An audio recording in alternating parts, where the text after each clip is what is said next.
Hello guys after many समयपछि म आइसकेको छु। कस्तो जनै लाएर कस्तो देखिया कस्तो अलि एकछिनै take two. Hello guys after many समयमा आइसकेको छु, लामो समयपछि है भ्लग लिएर। अनि पहिला कपडा लाउनु पर्यो। सो धेरै दिनपछि आज चाहिँ म लिएर आइसकेको छु भ्लग है। एन्ड म धेरै ठाउँमा गइसकेँ, अहिले चाहिँ भ्लग गराउन छोडेँ, नत्र भने म अहिले काठमाडौँ गएँ अनि यता गाउँतिर गएँ। जस्ट पहिला एकदम सुरुमा जे कुरा पनि सुरुमा चाहिँ एकदम मन लाग्छ है, अनि पछि सर्टेन टाइम पछि चाहिँ छोडिँदो रहेछ क्या। त्यही भएर फेरि मैले अलिकति कन्टिन्यू गरौँ न त, यताउता जाँदाखेरि के नै गर्नुपर्छ र हल्का भिडियोस हाल्ने अनि हालिदिने भनेर चाहिँ सट्टा लगाएर मैले एउटा आज चाहिँ फिल्म हेर्न जान लाग्यो। अनि त्यही भएर चाहिँ एउटा सानो क्लिप्स जस्तै होइन भ्लग जस्तै बनाउनु लाग्यो।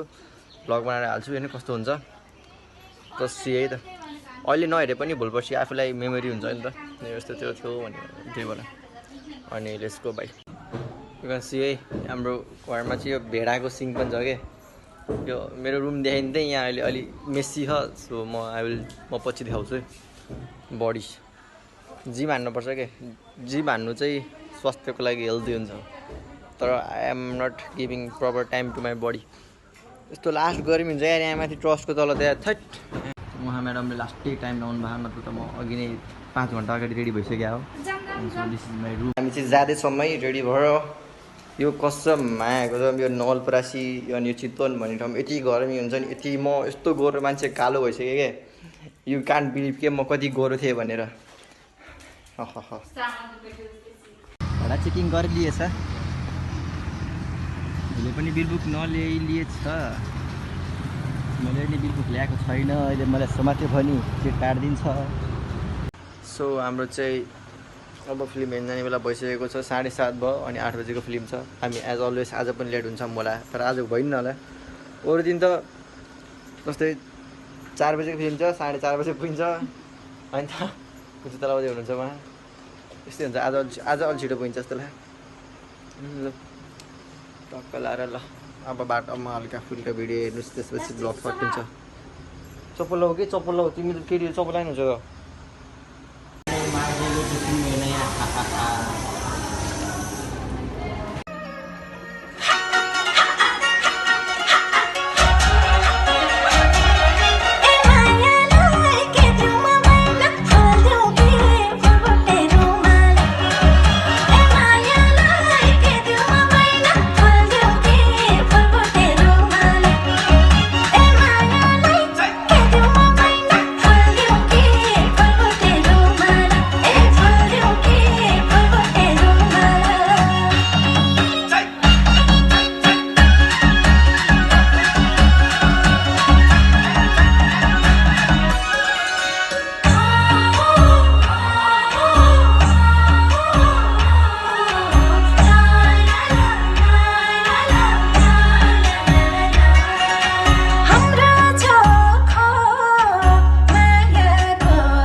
It's our interval and we are having a lot of fun.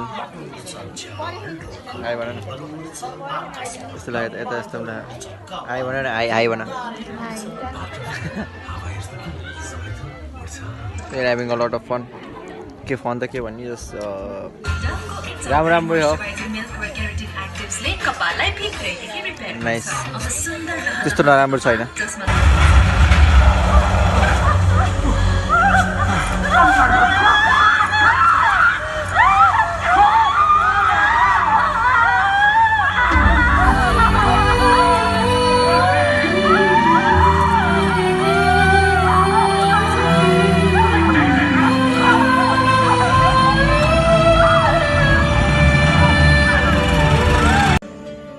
तिमी भन्थ्यौ नि आमाले त आफ्नो सन्तानलाई बाघको मुखबाट पनि खोसेर ल्याउँछ भनेर।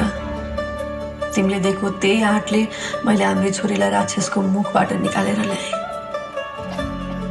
पढाइले मात्र सही गलत अँध्यारो उज्यालो छुटाउन सक्छ भन्थ्यौ नि, हाम्री छोरी सबै छुटाउन सक्ने भएकी छ।